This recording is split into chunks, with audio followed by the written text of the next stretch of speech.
عقیدہ توحید میں بھی اپنے اعتبار سے گڑبڑی کر چکے ہیں، اور عقیدہ رسالت میں بھی انہوں نے منمانی باتیں گڑھ کر کے امت کے درمیان انتشار پیدا کر دیا ہے۔ پوری دنیا کے لوگ اس وقت امت مسلمہ کے ان دونوں بنیادی عقیدے کو ڈیمیج کرنے کے لیے اور مسلمانوں کے اس بنیادی عقیدے پر حملہ کرنے کے لیے ہر طرح کا حربہ استعمال کرنے میں مصروف ہیں۔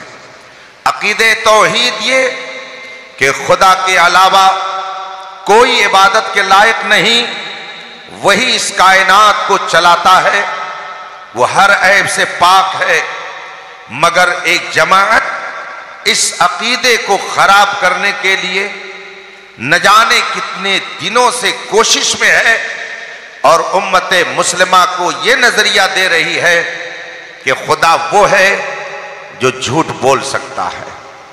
عقیدہ توحید میں گڑبڑی پیدا کرنے والی یہ جماعت پورے ہندوستان میں جگہ جگہ پھیلی ہوئی ہے۔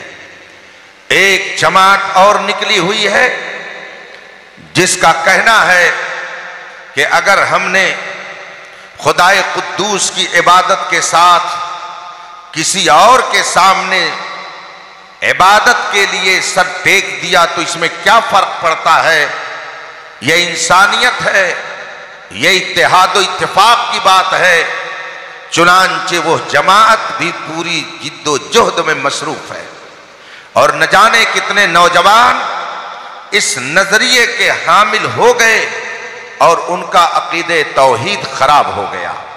کلمہ پڑھنے کے باوجود ایسے بے شمار انسان اس وقت میرے پاس ایک مولانا صاحب نے فون کیا اور انہوں نے بتایا کہ حضرت 6 نوجوان کالج میں پڑھنے والے مجھے ایسے اس شہر میں ملے کہ جنہوں نے خدا کے وجود کا انکار کر دیا۔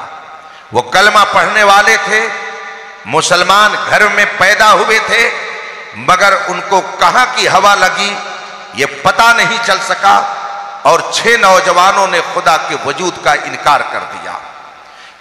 کئی سال پہلے کی بات ہے، ایک عالم صاحب نیپال ملک ٹہلنے گئے۔ کاٹھمانڈو میں ایک گھر میں ان کا قیام ہوا۔ جب وہ چلنے لگے تو صاحب خانہ نے کہا میری 5-6 سال کی ایک بچی ہے، اس کو دعا کر دیجئے۔ اس بچی کو بلایا گیا، عالم صاحب نے اسے دعا دی، اور انہوں نے اس بچی سے پوچھ لیا بیٹا کلمہ یاد ہے؟ بچی نے کہا ہاں یاد ہے۔